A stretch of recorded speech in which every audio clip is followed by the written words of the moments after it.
బాలకాండము 3వ సర్గము. వాల్మీకి యోగదృష్టితో రామాయణ కథ నెరుగుట. ధర్మాత్ముడగు వాల్మీకి ముని మిగుల శ్రద్ధతో మహాధర్మయుక్తమైన యా రాముని కథనంతయు యథార్థముగా తెలుసుకునదలచి ఆచమనము చేసి చేతులు జోడించి తూర్పు దిక్కుగా కొసలుగల దర్భాసనమునందు సుఖాసీనుడై పూర్వము నారదునిచే సంక్షేపముగా విన్న రామచరితమును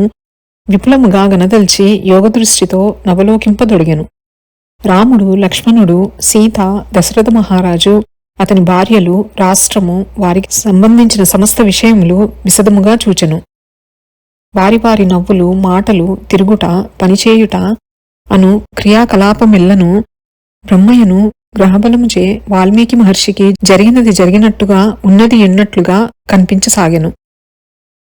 సత్యప్రతిజ్ఞుడగు రాముడు సీతాలక్ష్మణ సమేతుడై దండకారణ్యమున నెట్లు సంచరించును యది ఎల్లను మహర్షి చూడగలిగెను. అట్లు చూచుచు మహాత్ముడగు వాల్మీకి బ్రహ్మప్రసాదమున రాముడు మున్నగువారు మున్నెచ్చటెచ్చట నేమేమి చేసిరో అరచేతిలోనున్న యుసరిక పండు వలె స్పష్టముగా కనుగొనెను. రామగుణములు గల చరిత్రను చూచుటచే మిగుల ప్రకాశమానుడై వాల్మీకి యా రామవృత్తాంతమునంతయు సముద్రము శంఖములు ముత్యపు జిప్పలతో గూడినదయ్యును ప్రధానముగా రత్నాకరమైనట్లే అర్ధకామముల ప్రధానముగా గలిగి ధర్మమోక్షములను పురుషార్థములను ప్రతిపాదించినదై శబ్దమాధుర్యముచే చెవిని అర్ధమాధుర్యముచే మనస్సును ఆకర్షించినదైన కావ్యముగా రచింపబూనెను. పూర్వము నారదముని తనకెట్లు చెప్పెను అట్లనే రఘువంశమున బుట్టిన ఆ రాముని చరితమును వాల్మీకి మహర్షి రచింపదలంచెను. అంతా ప్రారంభించి రామచరిత్రమునందు విష్ణువు యొక్క అవతారమై దశరథుని తపోబలముచే ఫలించిన రాముని గొప్ప పుట్టుక, అతడు తాటకను ఆమె పుత్రులను జంపినట్టి పరాక్రమము, అతడందరకు అనుకూలుడైయుండుట, ఎదుటివారి తప్పులను మన్నించు అతని ఓర్పు, ఎవ్వరిని నొప్పించని సత్యస్వభావమును, విశ్వామిత్రుడు యాగ సంరక్షణమునకై తీసుకొని పోయినప్పుడు రామలక్ష్మణులకు చెప్పిన వివిధములైన ఆశ్చర్యజనకములైన కథలను, శివధనుర్భంగము, సీత వివాహము,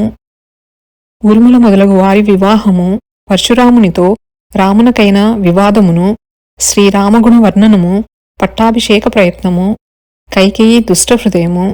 దాని ఫలముగా రాముని పట్టాభిషేక విజ్ఞమును, రాముని నడవలకు పంపుటయు, దశరథుడు పుత్రశోకంతో మరణించుటయు, ప్రజలు దుఃఖించుటయు, వంచనచే ప్రజలను విడిపించుకుని రాముడడవులకు వెళ్ళుటయు, గుహునితో సంభాషించుటయు, సూతుడయోధ్యకు మరలివచ్చుటయు, గుహుని సాయంన సీతారామలక్ష్మణులు గంగానదిని దాటుటయు, భరద్వాజుని సందర్శించుటయు, ఆయన ఆజ్ఞను పొంది చిత్రకూటమును వాస్తుశాస్త్రముననుసరించి పర్ణశాలను నిర్మించుకునుటయు, భరతుడచ్చటికేతెంచి రాముని ప్రసన్నుని చేసుకునుటయు, తండ్రికి రాముడు జలములతో తర్పణమిచ్చుటయు, అన్న నుండి భరతుడు పాదుకలను పొందుటయు, ఆ శ్రేష్టములగు పాదుకలను పట్టాభిషేకమునర్చి భరతుడు నందిగ్రామమున నివసించుటయు, రాముడు చిత్రకూటము నుండి దండకారణ్యమునకేగుటయు, విరాధుని వధించుటయు, శరభంగమునిని దర్శించుటయు, సుతీక్ష మహామునిని కలుసుకొనుటయు, అనసూయదేవితో కలిసి కూర్చుండుటయు, ఆ యత్రిముని పత్ని సీతాదేవికి చందనమిచ్చుటయు, అగస్యుని అతని సోదరుని సుదర్శనుని సందర్శించుటయు, జటాయును కలుసుకునుటయు, పంచవటి కేగుటయు, శూర్పణక రామలక్ష్మణుల గామించుటయు, లక్ష్మణుడామెను ముక్కుచెవులు గోసి విరూపను చేయుటయు, కరదూషణ త్రిశిరస్కులను 14,000 రాక్షసులను రాముడొక్కడే సంహరించుటయు, ఆ వార్త తెలిసి రావణుడు లేచి బయలుదేరుటయు, మాయలేడియగు మారీచుని జంపుటయు, రావణుడు సీతను అపహరించుటయు, రాముడు శోకించుటయు, జటాయువు రావణునిచే జంపబడుటయు, రాముడు అగ్ని సంస్కారము చేయుటయు, కబందుని గాంచుటయు, వాని శాప విమోచనమును, పంపా సరస్సు జూచుటయు, శబరిచే పూజలందుటయు, హనుమంతుని జూచుటయు,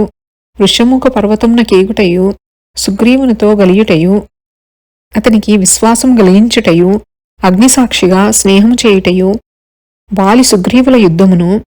రాముడు వాలిని వధించుటయు, సుగ్రీవుని వానరరాజుగా చేయుటయు, తార దుఃఖించుటయు, రామ సుగ్రీవుల యొప్పందమును, వర్షాకాలమును గడుపుటయును, శ్రీరాముని కోపమును సుగ్రీవుడు సేనను సమకూర్చుటయు, నలుదిక్కులను సీతను వెదుకుటకై వానర ముఖ్యులను పంపుటయు, సుగ్రీవుడు ద్వీపముల నదీనదముల స్థితిగతులను తెలుపుటయు, రాముడు ఆంజనేయునకు అంగుళీకమునిచ్చుటయు, సీత కనబడకపోవటచే వానరుల ప్రాయోపవేశమును, వానరులు సంపాతిని జూచుటయు, వారు మహేంద్ర పర్వతం నెక్కుటయు, సంపాతి చెప్పినట్లు హనుమంతుడు 100 యోజనముల సముద్రమును దాటుటయు, సముద్రుని మాటపై మైనాకుని జూచుటయు, సింహికయ్యను రాక్షసిని చంపుటయు, హనుమ లంకయందున్న మలయపర్వతమును చేరుటయు, ఆ రాత్రి లంకలో ప్రవేశించుటయు, లంకిని సంహరించుటయు, ఒంటరిగా ఆలోచనము చేయుటయు, రావణుని చూచుటయు, పుష్పక విమానం గాంచుటయు, పానసాలకేగుటయు, అంతఃపుర స్త్రీలను చూచి శంకించుటయు, గుర్తుగా ఉంగరంను సీతకిచ్చుటయు, రాక్షస స్త్రీల బెదిరింపు మాటలు త్రిజట కలగనుటయు, సీత హనుమంతునకు గుర్తుగా చూడామని నొసగుటయు, హనుమంతుడచ్చటి చెట్లను విరుచుటయు, రాక్షస స్త్రీలు పారిపోవుటయు, రావణ భటులను అక్షకుమారుని చంపుటయు, హనుమంతుడు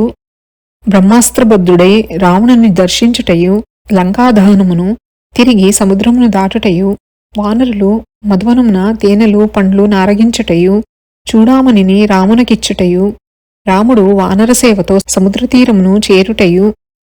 నలునిచే సేతువు నిర్మింపజేయుటయు, వానర వీరులతో రాముడు సముద్రమును దాటుటయు, రాత్రి లంకను ముట్టడించుటయు,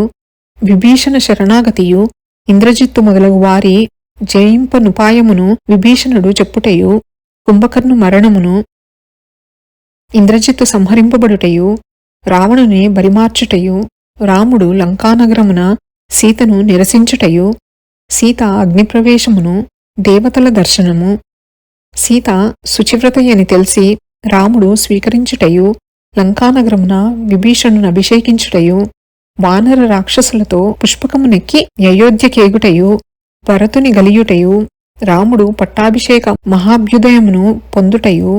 సైన్యమునంతయు బంపివేయుటయు, తన రాష్ట్రమును ఆనందింపజేయుటయు మున్నగు కథలను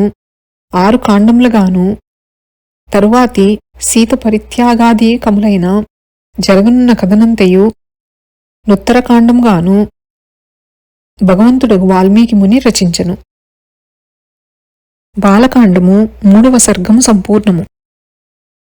శ్రీరామచంద్ర ప్రసాద సిద్ధిరస్తు. శ్రీ జగన్మాతార్పణమస్తు. శ్రీ శ్రీ శ్రీ. నమోస్తు రామాయ సలక్ష్మణాయ, నమోస్తు దేవ్యై జనకాత్మజాయై, నమోస్తు వాతాత్మ భువేవరాయ, నమోస్తు వాల్మీక భవాయ తస్మై. శుభం భవతు.